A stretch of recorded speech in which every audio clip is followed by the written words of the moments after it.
Hello everyone and welcome to another video. Today I'm filming my January wrap-up, my first wrap-up of 2020, and I actually read 10 books in January, which I'm so pleased with. I went and looked back at all my records since I've been keeping track of how much I've been reading. I started keeping track of my monthly reads in 2014, and I am so excited to say that in January I read the most books I've ever read in January, so I'm really excited. I read some great ones, I read some okay ones, so let's get into it so I can just share them all with you. The first book I read in 2020 was Dark Lover by J.R. Ward. This is book 1 in the Black Dagger Brotherhood series, and I buddy read this with Maddie from Princess of Paperback, and it was supposed to be Katie from Katie's Book Nook, but she never actually finished it, so it was mainly just me and Maddie that finished it. But this is a vampire book, and if you know me, I will read anything and everything that has to do with vampires, and I actually really enjoyed this book. So initially it was a little difficult to get into because the vampire lore is unlike any vampire lore I have ever read. It is incredibly unique, and it's actually really fascinating once you're able to pick it up. Luckily, at the very front of this book, there's kind of like a guide to everything in the vampire world, so if there's something that you can't really remember and you're kind of confused, you can always flip back to that and kind of understand what that thing is, if that makes sense. But I did really enjoy it. I loved the steamy adult scenes because let me tell you, this is an adult book. Do not read it if you are under 18 or if you are just not okay with things like that. It is an adult book. But I also really loved all the different brothers in the Brotherhood, and I know each book follows like a different brother, I'm pretty sure, so I'm really excited to see their stories, but I ended up giving this one 4 out of 5 stars. The next book I read was Fullmetal Alchemist Volume 9, so if you watched my December wrap-up, you would know that in December I started reading this series and I am absolutely obsessed with it. This one I ended up giving 4 stars instead of a full 5 because things were a little bit more confusing in this one. I felt like there were so many different plot lines that it was just kind of all over the place. It wasn't until like the next few volumes that you start to understand things more, at least for me. So because I was a little confused with where everything was going, I gave it 4 stars, but I still enjoyed it. I still love this so much. The next book I read was Christmas Wishes and Mistletoe Kisses by Jenny Hale. Yes, I read a Christmas book after Christmas.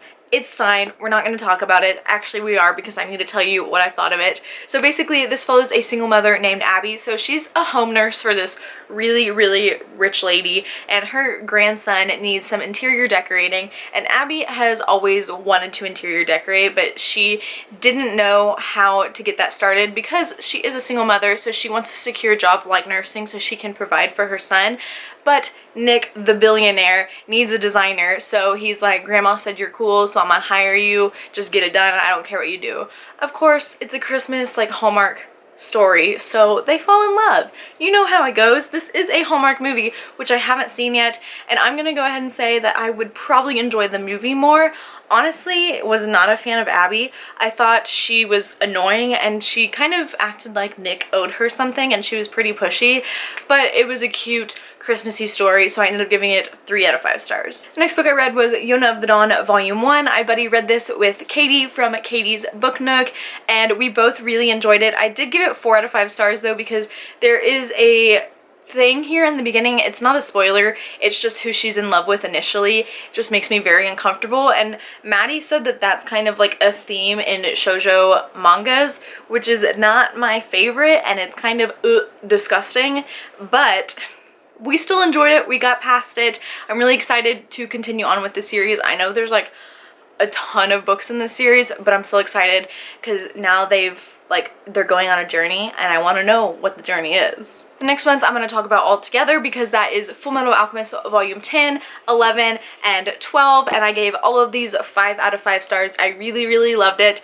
And this one, like I said, the one previous to it, it was a little confusing, but things started coming together more and more, and then in Volume 11 we get to learn even more about alchemy, which I absolutely love. I just realized in this video I haven't told you what this series is about. I've just been talking about it so much that I feel like I've already told you so many times, but basically it follows these 2 brothers who are some of the youngest alchemists in the world, and something happened in their past, so they're trying to undo that mistake by finding the Philosopher's Stone. It's amazing, super cool, one of my favorite manga series ever, and I can't wait to continue. I'm like halfway-ish, so we'll see, but I have run out of volumes that we own, so I'm gonna have to wait. The next book I read was A Prom to Remember by Sandy Hall. This is the 4th book I read of hers. I am reading them in order, and this is probably my least favorite one. I gave it 2 out of 5 stars. So this is basically all about a high school prom, and it is told from different points of view, but all the points of view were very confusing to me, and I could not keep straight who was who, and I really didn't care about anybody, so that was my main issue here. But I gave it 2 stars instead of 1 because I didn't find anything inherently bad about it.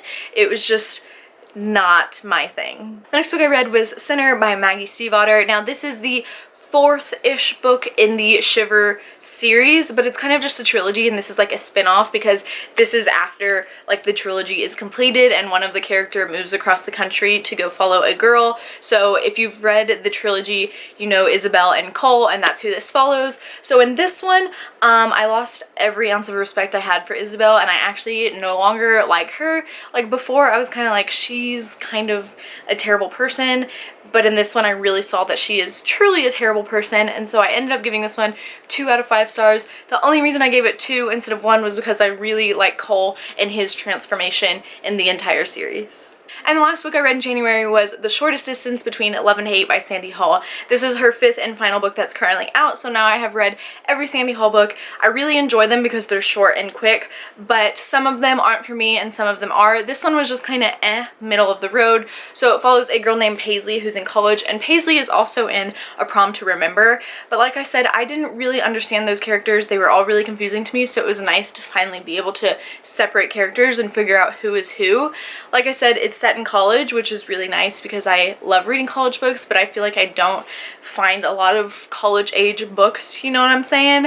But I'm just gonna say, Paisley's kind of annoying, but also the relationship in here is not the healthiest, but I loved the whole hate to love aspect, so I gave it 3 out of 5 stars. So these are all the books that I read in the month of January. Let me know your favorite book you read in January. I would love to know, but that is it for this video. Thank you so much for watching.